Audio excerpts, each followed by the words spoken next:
On August 23, 2025, the Executive Minister, Brother Eduardo V. Manalo, visited the local congregation of Pulo, Ecclesiastical District of Metro Manila East, to lead the brethren in a worship service to God. Yung pagsamba po kanina ay talagang nagpalakas po ng pananampalataya ko. Nagpaalala po na talagang dapat manghawak tayo sa magagawa ng ating Panginoong Diyos at saka kahit may pagsubok, ipipihit ng Diyos yon para sa ikabubuti. Sa pagsamba doon talaga tayo tinuturuan para maging matibay yung pananampalataya natin kahit may pagsubok.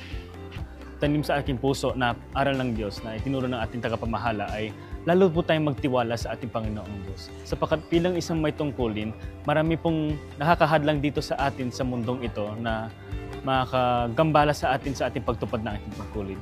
Ngunit sa pagtitiwala natin sa ating Panginoong Diyos ay maggagawa natin ang lahat para makatupad ng ating banal na tungkulin.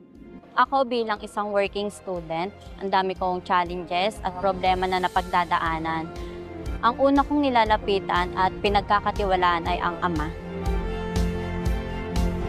Nangangako po ako sa Panginoong Diyos na ano man pong dumating sa aking buhay, ay lalo po ako magpapatuloy sa aking ginagawang mga paglilingkod hanggang po sa matapos ko po ang aking takbuhan.